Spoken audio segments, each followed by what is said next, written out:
Oui, il dit: «Je suis en compagnie de Michel Blanc pour la sortie du film Demi-sœur», donc le 8e long métrage de Josiane Balasco qui sort mercredi prochain, le 5 juin.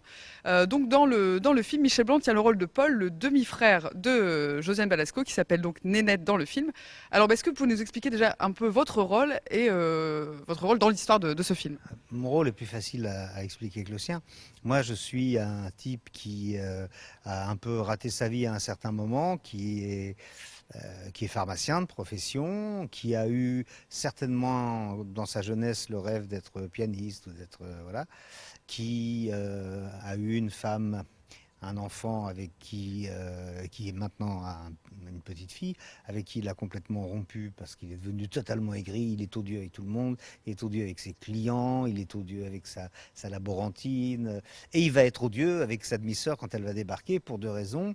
La première, c'est qu'elle a une personnalité assez particulière, et la deuxième, c'est que qui dit demi-sœur dit demi-part dans la pharmacie et dans l'héritage paternel, ce qui ne l'arrange pas du tout parce qu'il ne connaissait pas l'existence évidemment de cette créature. Voilà. Et donc, au début, comme vous le dites, il est odieux, mais à la fin, il va s'adoucir un petit peu. C'est-à-dire que, alors, il s'adoucit pour deux raisons. La première est une raison extrêmement artificielle que je ne conseille à personne, c'est que sa demi-sœur qui a 60 ans d'âge, mais 7 ans d'âge mental, c'est ça qui fait l'originalité et le tour de force du numéro de Josiane, parce qu'on ne se moque jamais, jamais du personnage de Josiane, mais elle fait rire parce que les personnages autour deviennent ridicules. Et donc, on lui a confié tout à fait par hasard, je ne vais pas vous raconter le film, elle se retrouve sans le savoir détentrice de petites pilules d'ecstasy. On lui a dit tiens-moi ces sucrètes parce qu'il y a une descente de flics et elle pense que ce sont des sucrètes. Donc quand elle va me faire un café le matin, elle va me mettre une bonne dose d'extat dedans et donc ça va me faire un effet évidemment euh, assez bœuf, disons. Et d'acariâtre odieux, etc. Il va devenir une espèce de mec tout est beau, c'est merveilleux, mais ému partout. C'est-à-dire, en fait, il va se rapprocher d'elle, qui, elle, est une enfant dans sa tête. Et comme tous les enfants, ça demande plutôt à aimer. C'est plutôt, voilà, j'ai un frère, je suis contente, etc. Donc, pendant toute une période, il va être gentil, et même plus que gentil avec elle, aimant à cause des produits. Et puis la descente va être très dure, c'est pour ça que je ne conseille pas du tout d'essayer. J'ai pas essayé moi-même, hein.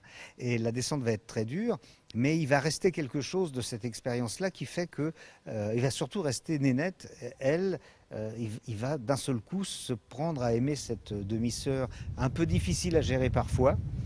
Voilà, je ne veux pas tout vous raconter parce que sinon ça va durer le temps du film. Donc, Et donc, c'est la 16e fois que vous jouez ensemble avec Josiane Balasco. Alors, est-ce que le fait de la retrouver dans ce rôle de femme-enfant, ça a été particulier aussi pour vous? bah oui, parce que c'est vraiment une composition. Moi, je l'ai jamais vu faire ça.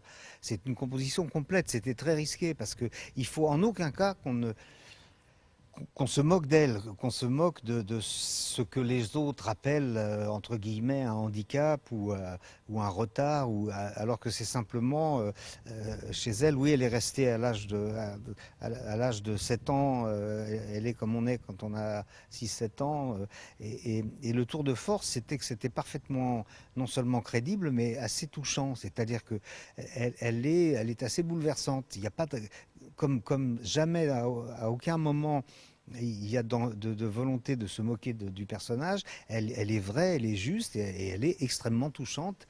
Je ne sais pas comment elle a fait, d'autant plus qu'elle s'est dirigée elle-même. Et c'est très difficile de faire des compositions aussi fortes quand on n'a pas le regard de quelqu'un pour vous dire là c'est un peu trop. Là. Par exemple, moi, elle m'a beaucoup dirigé sur la partie extase, si j'ose dire, parce que j'ai jamais pris d'extase, c'est pas par euh, enfin, moralité, moralisme, etc. C'est parce que ce genre de saleté ne m'intéresse pas du tout. Donc je ne savais pas ce que ça faisait, je n'avais jamais vu quelqu'un sous cette emprise-là. Donc je lui ai dit, tu te renseignes vraiment à fond, tu regardes sur Internet, tu t'interroges des gens, et tu me guideras, tu me diras, là tu en fais trop, là c'est pas assez. Mais elle s'est débrouillée toute seule pour son personnage à elle, donc ça c'est assez fort.